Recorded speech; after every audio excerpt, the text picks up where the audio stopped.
Selamat sore semuanya, perkenalkan saya Emilia Kyusi Sirait dengan angka MPM 2313 dari Prodi Pendidikan Bahasa dan Sastra Indonesia.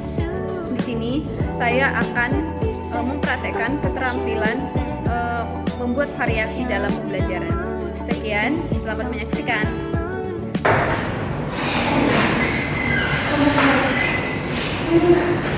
Pagi anak ibu.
Baiklah anak-anak ibu sekalian, kemarin lalu kita sudah mempelajari tentang tektoskopi teks berita.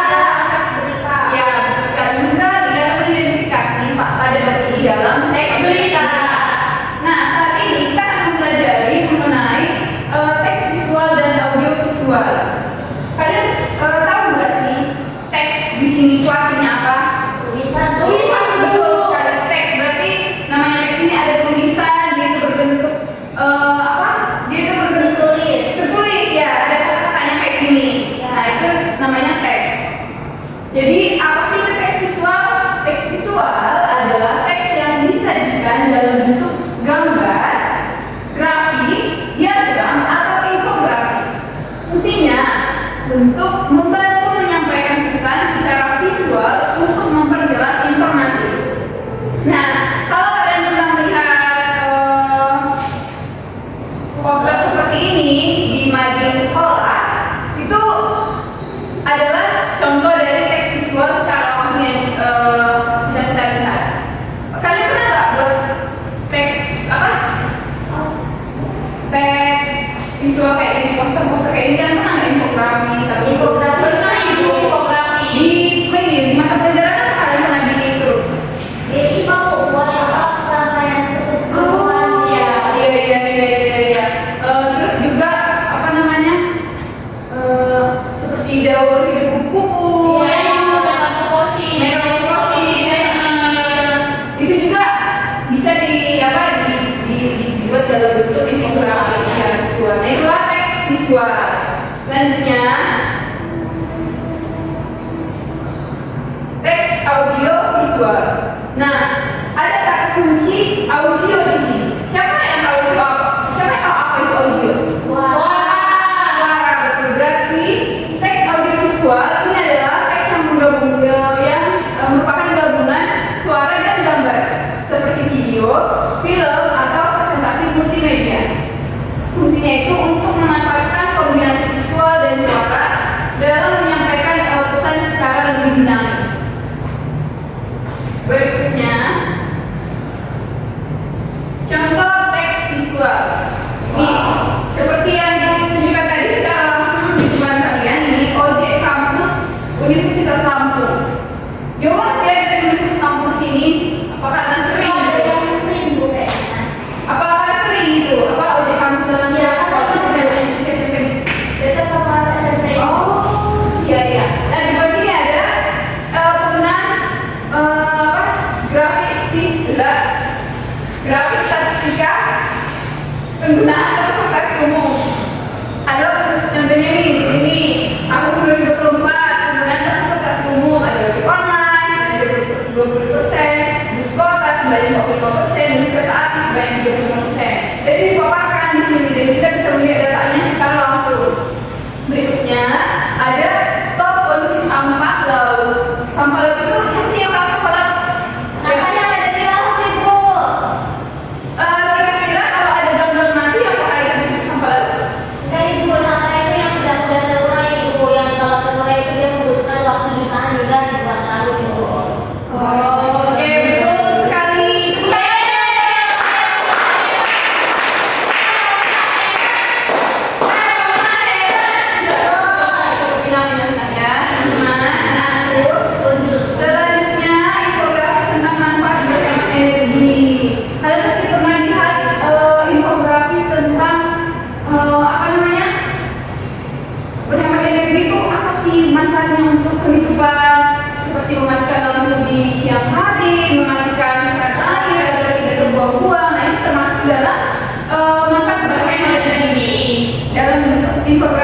Dari mana asalnya sampah? Sampah berasal dari kegiatan sehari-hari seperti makan, mandi, belajar, bekerja, dan lain-lain. Sampah dapat dikategorikan menjadi 3 jenis. Yang pertama, sampah yang mengandung bahan berbahaya dan beracun atau B3, seperti baterai, kabel, barang elektronik yang sudah rusak. 2. Sampah anorganik yang sulit terurai seperti plastik. 3. Sampah organik mudah terurai dan mudah membusuk seperti daun dan buah-buahan. Kemana perginya sampah itu? 1. Dibuang dengan dipilah. Mulai dari rumah sudah dilakukan pemilahan sampah sesuai dengan jenisnya. Sampah anorganik dapat disalurkan ke pemulung atau bank sampah untuk didaur ulang. Sampah organik dapat diolah jadi kompos di rumah. Ya.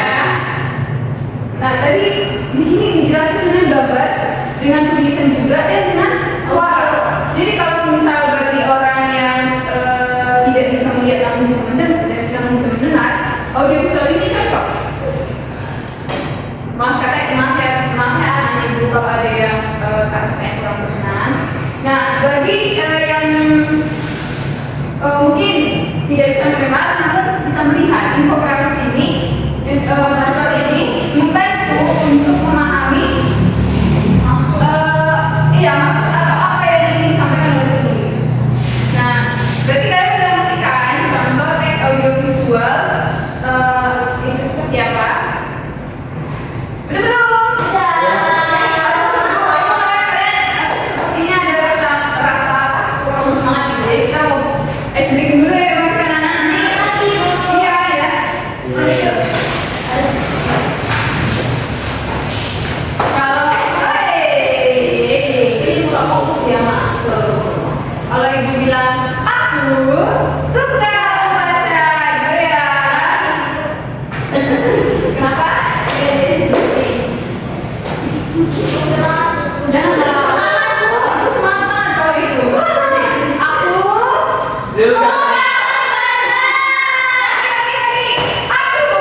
suka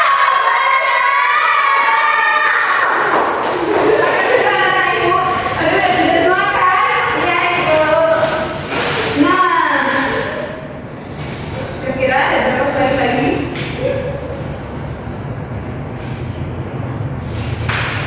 Ini ada gambar orang yang sedang crying, sedih. Terus ada yang gak apa-apa, dipupuk dia, gak apa-apa nih.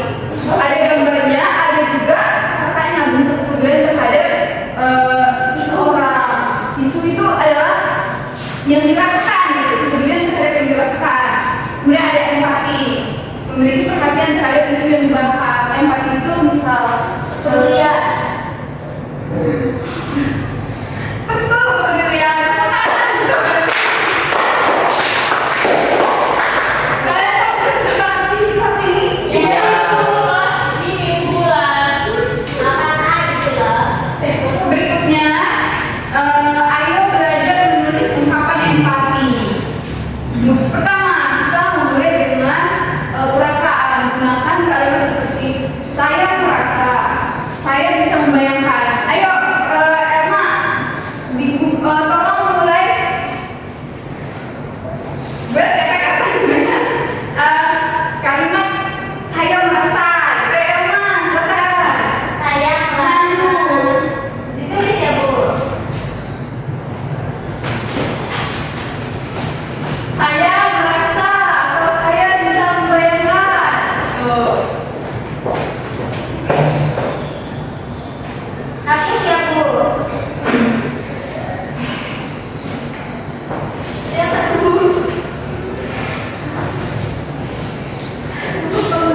Aku aja dulu. Ini dihapus kan, Ibu. Jangan, Bu.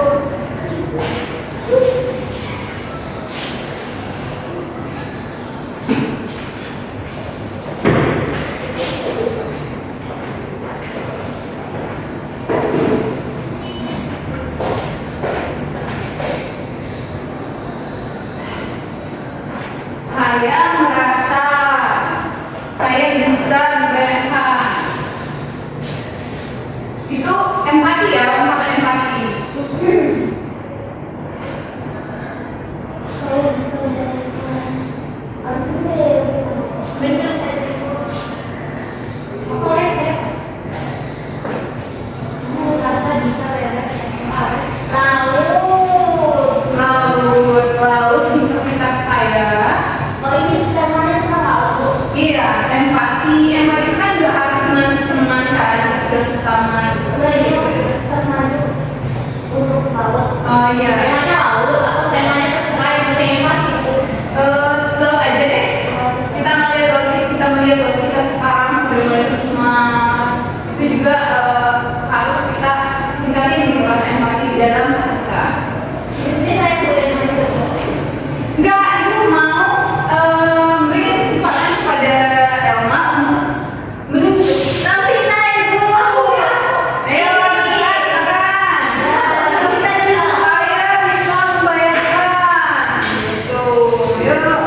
Selain itu kalian mata pelajaran apa?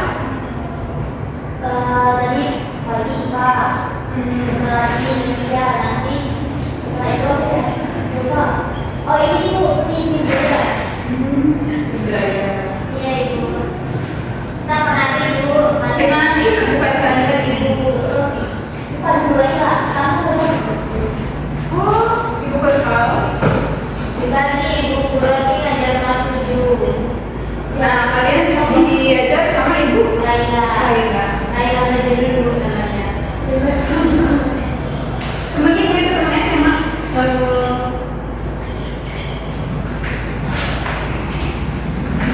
Kayak Ibu harus mendekatkan diri atau misalnya saya yang pertama, ini contoh dari yang disampaikan oleh Elma. Saya merasa jika laut di sekitar saya menjadi kotor dan saya harap laut tidak sedih. Ya, oh Ibu ketawa. Laut tidak sedih. Kira-kira laut bisa bersedih nggak? Karena iya, karena laut tidak memiliki perasaan. Oh iya.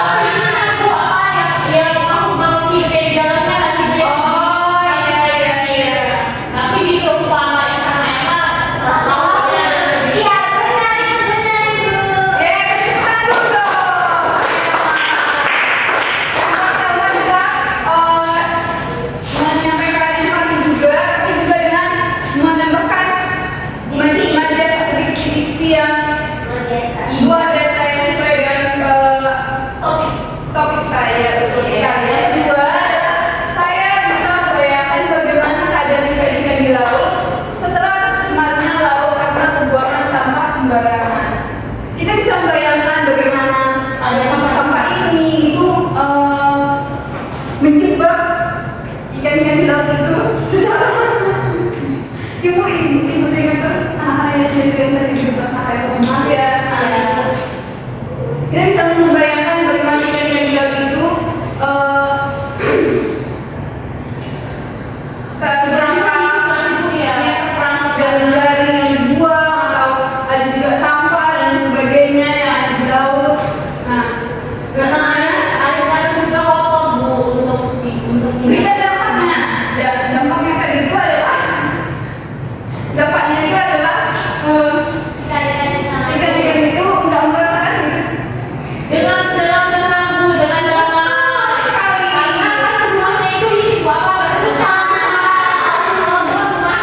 Ya, yang ketiga itu menunjukkan kepedulian. Akhirnya dengan menunjukkan kepedulian atau ajakan untuk bertindak.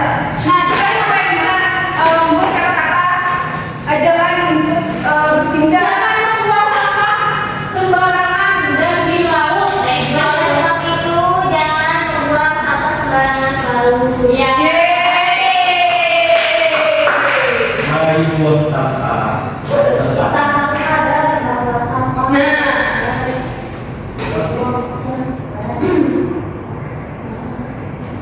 Buang sampah. Ada, ibu akan memberikan tugas ini diskusi, tapi kalian diskusinya di dalam rekan-rekan satu kelompok kalian kan juga kan ibu udah bagi kelompok kan? Kelompok. Nah ini itu diskusi ini kalian harus bagi dengan sesama kelompok kalian. Nah seperti ini, bagaimana perasaan setelah melihat poster ini, apa yang ingin kamu katakan kepada orang-orang yang melihat poster ini, apa pro dan kontranya, itu kalian buat dalam bentuk diskusi kelompok minggu depan di kelompok. Ya, sekali. Nah, selesai materi kita kali ini. Ibu harap materi kali ini bisa memberikan dampak yang positif. Jadi kalian juga mengerti kalau ternyata di sekitar kita itu tuh adalah teks visual maupun audio visual.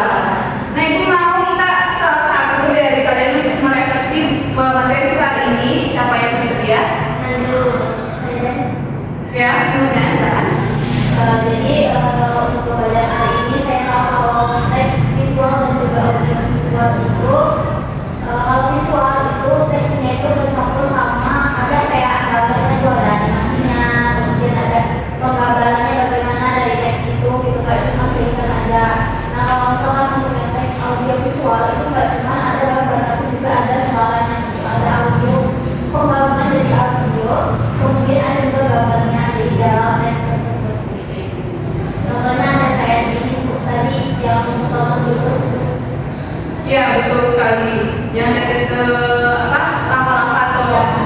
biasa ada di YouTube. Itu termasuk dalam audio visual. Nah, kalau presentasi ini visual. Ya, betul. Beri aku Pasti ya, anak ibu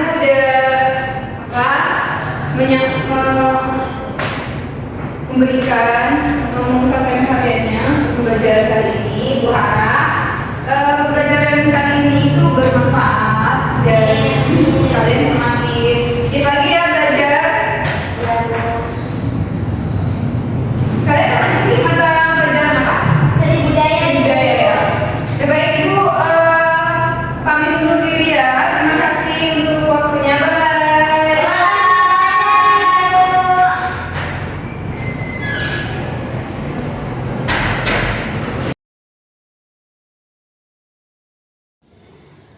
Perkenalkan, nama saya Novita Sari dengan NPM 23130411063 selaku observer lisan dari calon guru bernama Email Equipsi Sirait dengan NPM 23130411079 dengan submateri yaitu teks, audio, visual, dan visual pada tanggal 22 Oktober 2025 pada waktu 13.00 waktu Indonesia Barat.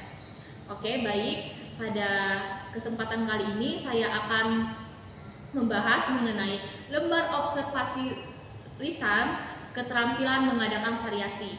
Yang pertama yaitu variasi dalam gaya mengajar guru.